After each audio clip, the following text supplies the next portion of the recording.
Welcome back friends, स्वागत है आप सभी का हमारे यूट्यूब चैनल पे। आज एचपीएससी का जो जूलॉजी में डॉक्यूमेंट वेरिफिकेशन था, कुछ लोगों का 9 बजे था और कुछ लोग का 12:30 बजे रिपोर्टिंग टाइम थी। और दोनों ही लोगों का जो डॉक्यूमेंट वेरिफिकेशन वो अब तक हो गया है।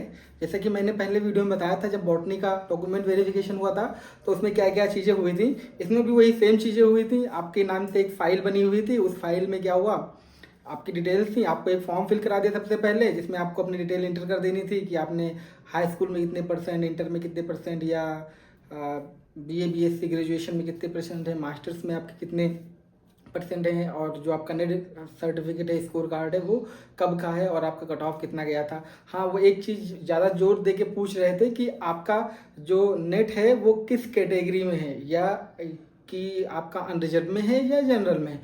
अब अगर किसी का अनरिजर्व में जो है रहा होगा तो उसका तो ठीक है, अगर अदर स्टेट का है।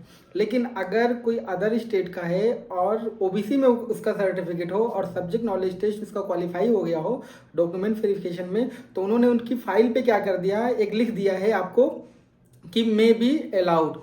ठीक है, मतलब मे बी अलाउड का मतलब ये है कि वो इस पे विचार करेंगे, अगर कहीं कोर्ट केस हुआ या कोई ऐसी चीज़ें हुई तो आपको बुलाया जा सकता है। लेकिन वो अभी तक ये मान रहे हैं कि आप 50-50 चांस है, क्योंकि उन्होंने पहले भी बताया हुआ था कि उन्हीं को हम वो अलाउ करेंगे जिनका जिस कैटेगरी से उन्होंने अप्लाई किया उस कैटेगरी का उनका नेट होना चाहिए। लेकिन आज जब डॉक्यूमेंट वेरिफिकेशन हुआ है, या 4 तारीख को या 6 तारीख को भी जब भी हुआ है, तो तब भी उन्होंने जिनकी भी ओबीसी से नेट था उनका, उनको क्या कर दिया, उनकी फाइल जो थी वो इंडिविजुअल फाइल बनी, मैंने आपको पहले ही बताया था, मे बी अलाउड लिख दिया है। तो अब मे बी अलाउड का मतलब ये है कि हो सकता है उनके जो अथॉरिटी है वो उनसे बात करे या कोई केस करे या जो भी हो, तो उसके बेसिस पे वो उनको अलाउ करेंगे। 2 महीने का 2-2.5 महीने का टाइम लगेगा मुझे लग रहा है। अगर उनमें कुछ होता है तो उनको बाद में हो सकता है अलाउ कर दें, या कोर्ट केस हो या जो भी हो, क्योंकि ये अपना गैजेट जो है वो वहाँ पे दिखाएंगे कि हाँ मेरे जो रेगुलेशन में ऐसे ऐसे है, और मैंने वही उसी के बेसिस पे हम फॉर्म फिल कराते हैं। तो जो भी होगा वो आगे पता चल जाएगा। तो आज मोटे तौर पे ये हुआ कि वही सेम चीज़ें हुई। आप गए वहाँ पर बैठे, एक इंसान में जैसे मैंने पिछले बोला था कि 5 से 10 मिनट लगेगा, वो उतना ही टाइम लगा। आपको फॉर्म फिल दे दिया गया, आपकी डिटेल ले ली गई, और 2 लोग अपना आपका जो भी था कि आपका 10th का, 12th का, ग्रेजुएशन, पोस्ट ग्रेजुएशन, सारी चीज़ों का वो मार्क्स और कब आपने क्वालिफाई किया, ये उन्होंने वेरीफाई कर लिया, आपसे एक फॉर्म फिल कर लिया और आपको भेज दिया कि हाँ हो गया। मतलब पहले भी बताया था हमने कि हाँ टाइम का कोई वो नहीं था बाउंडेशन, लेकिन होता ना कि आप पंक्चुअल रहिए टाइम से, क्योंकि टाइम से रहेंगे तो ज़्यादा सही रहेगा। बाकी वहाँ पे टाइम का कोई इशू नहीं था। हाँ, आपका जब रोल नंबर बोला जाए तब वहाँ पे आप प्रेजेंट होने चाहिए। तो सेम चीज़ें वही हुई हैं जूलॉजी में, और कोई चीज़ ऐसी नहीं हुई है। जिनका भी अगर अनरिजर्व से थे वो, और अनरिजर्व में उनका जेआरएफ क्वालिफाई नहीं था, ओबीसी में था या एससी एसटी में था, उनके ऊपर लिख दिया गया है उनकी फाइल पे मे बी अलाउड। और बाकी एक सबसे अच्छी चीज़ रही है जो पता चली मुझे कि जो ट्रांसपेरेंसी बहुत है किसी भी चीज़ में। जब ये होने जा रहा है, आपका इंटरव्यू होगा या जो भी आगे की चीज़ें होंगी, कि किसी का नाम पता नहीं चल रहा है वहाँ पे कि ये कौन है, और ना ही आपको इंटरव्यू के टाइम पे कुछ ऐसा पता चलने वाला है। हम आपको एक वीडियो बनाएंगे जिसमें बताएंगे कि इंटरव्यू कैसे होगा।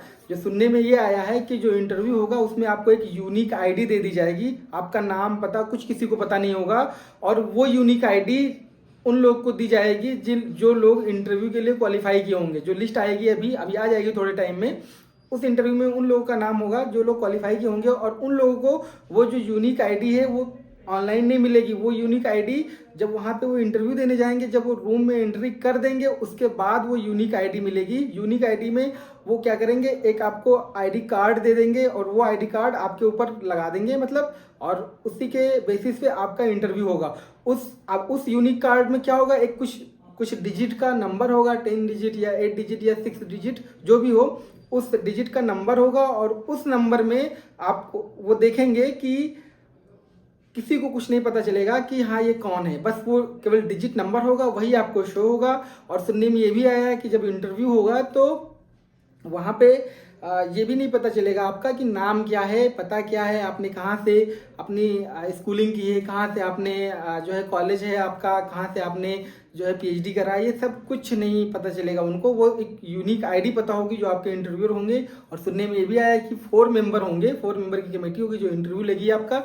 मतलब एक हेड होगा उसमें से और 3 जो असिस्टेंट होंगे मान के चलिए, और वो लोग करेंगे। और जो इंटरव्यू, ये भी सुनने में आया कि जो इंटरव्यू होगा आपका वो एक यूनिक आईडी तो आपको मिलेगी ही मिलेगी, लेकिन जो नंबर होंगे वो हैंड से रिटन नहीं होंगे, वो नंबर होंगे वो कंप्यूटर में लॉक हो जाएंगे, जो भी नंबर आपको मिलेगा इंटरव्यू में। तो बहुत ही ट्रांसपेरेंसी रहेगी, बहुत ही एकदम स्पष्ट रूप से सब कुछ क्लियर रहेगा, कोई ऐसी चीज़ें नहीं होंगी। ठीक है, तो ये चीज़ें पता चली। बाकी हम आगे वीडियो भी आपको बना के बता देंगे कि इंटरव्यू में कैसे कैसे और क्या क्या होना है, जो सुनने में आ रहा है। ठीक है, हो सकता है कुछ चीज़ें वेरी कर जाएं, बट हाँ जो सुनने में आया है वो यही आया है, और मैंने आपको बता दिया। इंटरव्यू के बारे में भी थोड़ी सी बातें और अलग से वीडियो में बता दूंगा कि इंटरव्यू में क्या क्या चीज़ें जो अलग होने वाली हैं अदर स्टेट से, हरियाणा के जो है इंटरव्यू में। और उसके बाद फाइनल सिलेक्शन कैसे होगा ये भी बता दिया जाएगा आपसे। तो इस वीडियो में इतना ही। अगर आपको जरा सा भी वीडियो पसंद आया हो तो लाइक ज़रूर कर दीजिएगा। चैनल को पहली बार आए हैं तो इसको सब्सक्राइब कर दीजिएगा। और अगर आपको जुड़ना होगा हमारे साथ तो आप हमारे टेलीग्राम पे जुड़ जाइएगा। चैनल के बायो में लिंक है, वहाँ से आप ज्वाइन कर सकते हैं। तो मिलते हैं नेक्स्ट वीडियो में, तब तक के लिए bye bye. Thank you, thanks for watching.